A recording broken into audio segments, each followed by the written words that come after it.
Video ini diperuntukkan untuk mamut-mamut, maba-maba imut biar nggak kudet dan nggak bingung saat masuk di dunia perkuliahan. Halo semuanya, kembali lagi sama aku Jian di channel yang membahas seputar public speaking untuk pemula.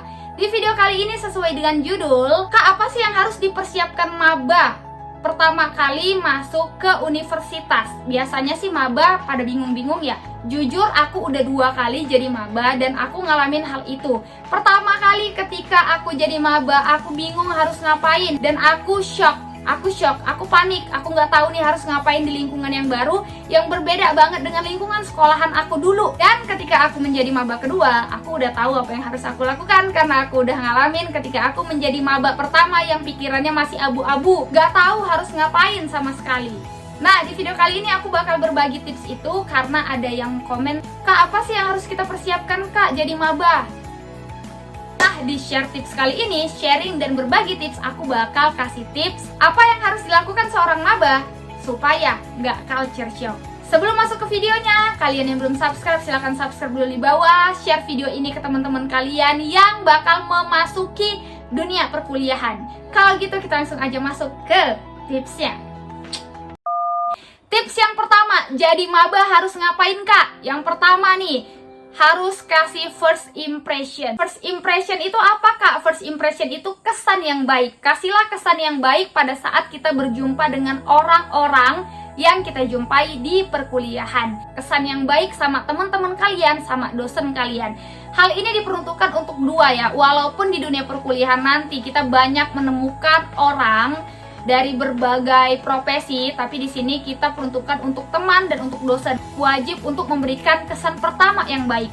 Kesan pertama yang baik, kesan pertama yang positif, kesan pertama yang menarik. Ingat, kesan pertama yang baik, yang positif dan yang menarik. Baik tapi jangan pura-pura baik, sesuaikan hal ini sama kepribadian kalian aja. Ingat, jangan pernah beranggapan bagaimana ya supaya aku dianggap baik sama dia. Jangan pernah beranggapan hal itu. Tapi yang harus kita lakukan adalah bagaimana aku bisa berbuat baik sama orang. Oke? Bagaimana kita bisa berbuat baik sama orang yang nantinya orang bakal menilai bahwa kita adalah orang yang baik. Oke?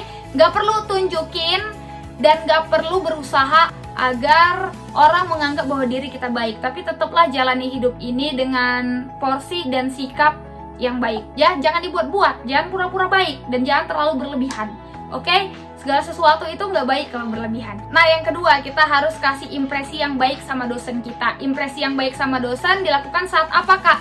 Kalau absen biasanya sih nggak terlalu terlihat kita orangnya bagaimana. Ini bisa kalian terapkan ketika kalian presentasi. Ketika kita mulai presentasi di depan kelas, maka kalian harus memberikan impresi yang baik sama dosen kalian. Ini adalah kesan pertama agar dosen bisa mengingat kita. Oke, kasih impresi yang baik ketika kita presentasi. Nah, tips kedua untuk mamut-mamut, maba-maba imut ya, biar nggak bingung dan nggak kudet harus ngapain? Mudah bergaul. Kita bergaul sama siapa aja ketika kita duduk di bangku perkuliahan. Sangat beda dengan duduk di bangku persekolahan. Dulu di sekolah teman kita satu kelas dan teman kita itu-itu aja. Tapi di dunia perkuliahan nanti kita bakal menemukan banyak teman, berbagai profesi, berbagai materi, berbagai sikap dan berbagai pemikiran yang berbeda-beda. Jadi kalian harus hati-hati juga memilih teman. Mudah bergaul tapi harus hati-hati dan pandai-pandai memilih teman. Karena bisa jadi sih di depan jadi teman, di belakang jadi musuh. Di depan temenan, di belakang musuhan. Hati-hati ya. Ini mudah bergaul supaya apa? Supaya kalian nggak salah memilih pergaulan. Jadi kalau kalian sudah tahu kalian bergaul sama orang yang salah, kalian bisa jauhi pergaulan itu. Bergaul sama siapa aja, tapi pandai-pandai untuk memilih teman dan memilih pergaulan. Karena apa? Karena kita ditentukan oleh pergaulan kita. Karena kita ditentukan oleh lingkungan kita. Jadi hati-hati untuk memilih pergaulan. Tips ketiga ini tips yang wajib kalian ketahui sebagai maba, sebagai mamut-mamut, maba-maba imut. Catat apa yang dosen katakan. Jujur, ketika dosen aku berbicara, aku tuh selalu mencatat apa yang dia katakan. Kenapa? Karena bisa jadi yang dia katakan adalah referensi ketika ujian. Misalnya dia mengatakan, kita akan membahas mengenai buku ini, buku ini, buku ini. Nah, bisa jadi buku-buku itu adalah salah satu buku yang dibahas dalam soal-soal ujian nanti. Berbeda ya dunia persekolahan dengan dunia perkuliahan. Kalau dulu ketika kita di SMA masuk kelas kasih salam, harus ada aba-abanya tuh, aba-aba dari ketua kelas.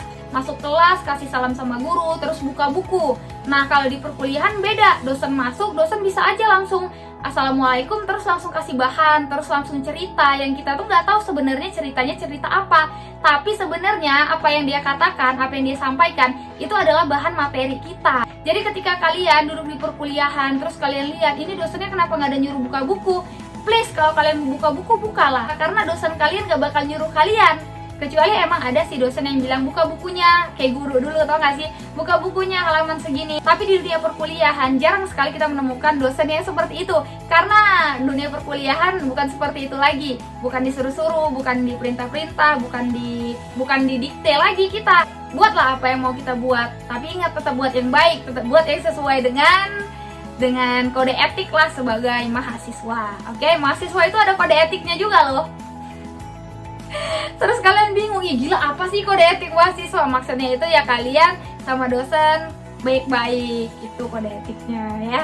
Terus nanti kalian cari kode etik mahasiswa gitu ya.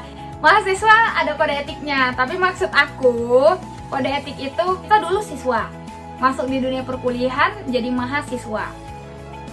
Maha itu cuma ada di Allah Subhanahu wa Ta'ala dan mahasiswa. Jadi maha ini cuma ada pada Allah Subhanahu wa Ta'ala, Tuhan yang Maha Esa, Maha Besar, Maha Kaya, Maha Agung, dan satu lagi, maha ini ada di kata mahasiswa. Ngerti sampai di sini? Aduh, kalau kayak gini nih kita bakal bahas lebih dalam lagi nih. Nanti videonya kepanjangan kan, nanti kalian gak nonton sampai akhir lagi. Jadi kita langsung aja ya ke tips selanjutnya. Ingat, catatlah apa yang dikatakan oleh dosen kalian. Anak-anak ribut ya guys, sorry ya guys. Kali kita langsung aja masuk ke tips keempat. Tips keempat ini adalah penyakit mahasiswa. Apa itu? Malu bertanya. Please. Untuk jadi maba, jangan malu untuk bertanya. Sebenarnya pembahasan mengenai malu bertanya ini sudah pernah aku bikin videonya. Pembahasan lebih lanjutnya mengenai poin keempat ini, jangan malu bertanya. Kalian tonton deh video yang udah pernah aku buat, video yang udah pernah aku post. Di situ video khusus mengenai agar kalian gak malu-malu lagi ketika bertanya. Baik ketika kalian bertanya dengan guru kalian, bertanya dengan dosen kalian, ataupun bertanya dengan teman-teman kalian di depan kelas. Oke?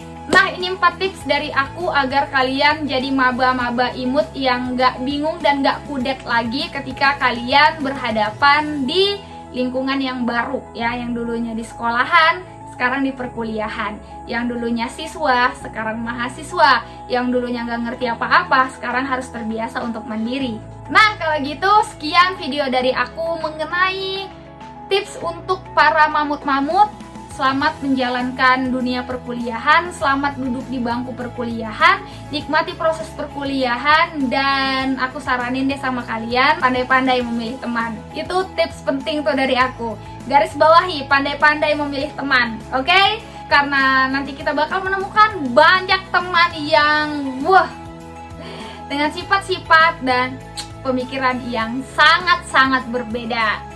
Kalau gitu aku sudahin dulu videonya. Makasih udah tonton video ini. Thank you, see goodbye, stay healthy, positif. Makasih udah tonton videonya. Kalau kalian rasa video ini bermanfaat, jangan lupa like, comment, subscribe, dan share ke teman-teman kalian biar kita sama-sama belajar.